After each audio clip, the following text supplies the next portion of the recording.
Good morning, everybody. My name is Paul Roselli from the Blackstone River Watershed Council, Friends of the Blackstone.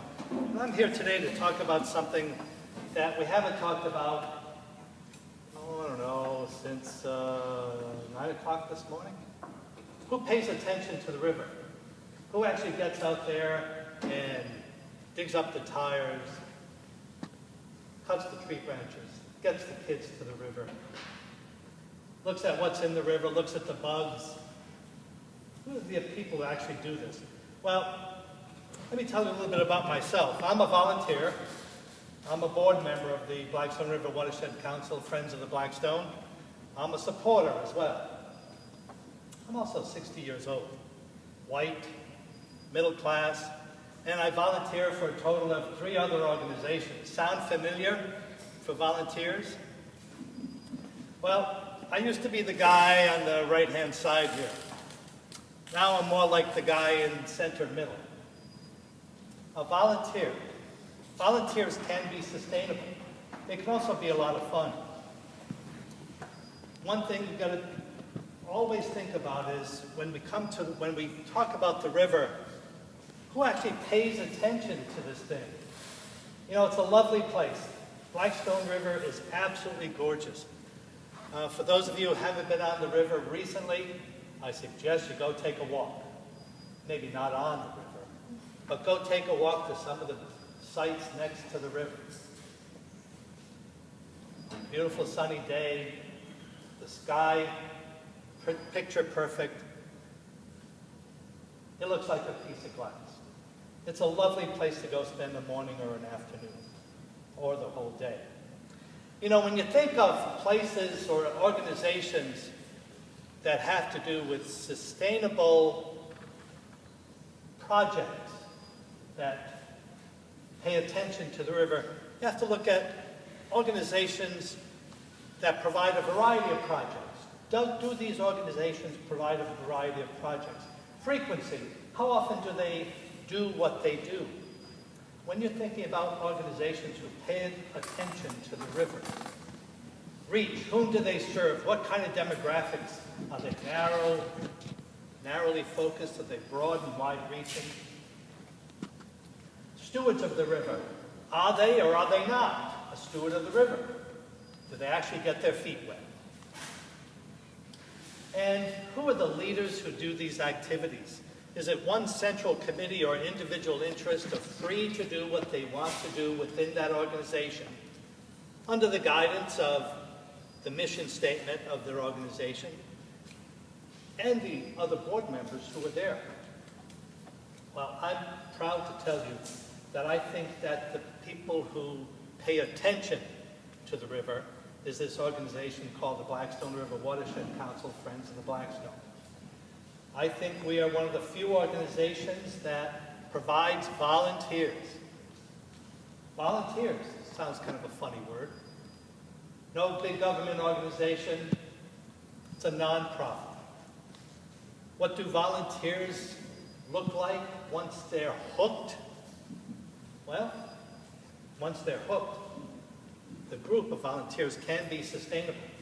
They can actually grow in size. They can actually do something like react very quickly.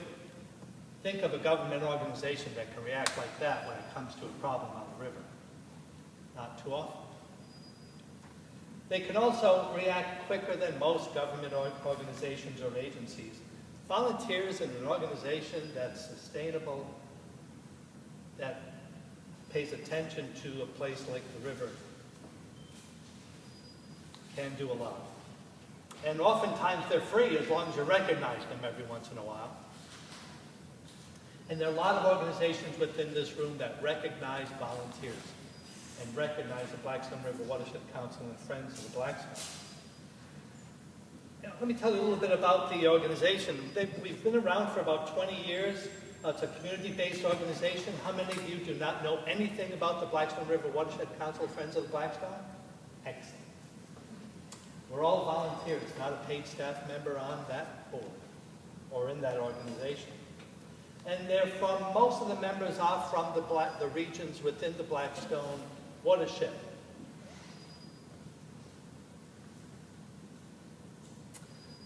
Average age is 58.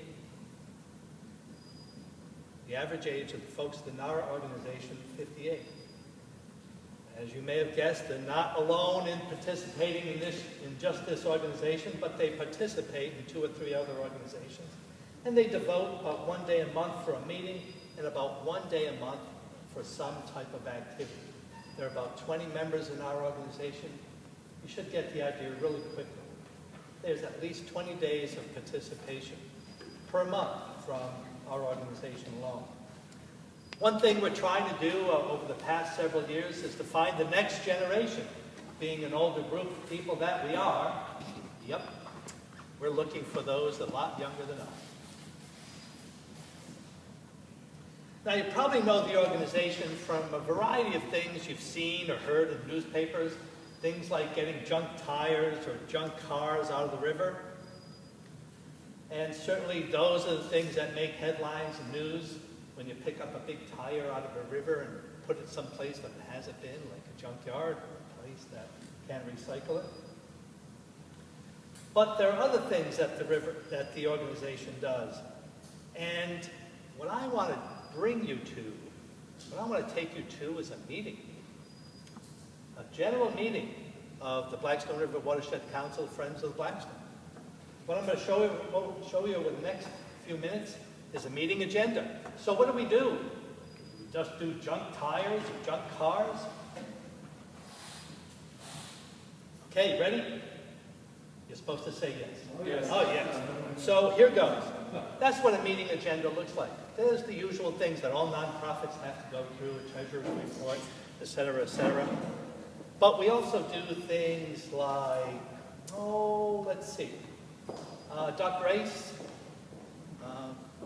a middle school, making a trail within the middle school, partnering with a variety of organizations, working with Bryant University students to develop a service partnership between that organization and our own. We're working with the National Park Service, Fish Labs. We obtained a media grant from Rhode Island Foundation to do some type of new media, social media interaction so we can get new members. Working with the Greenway Challenge.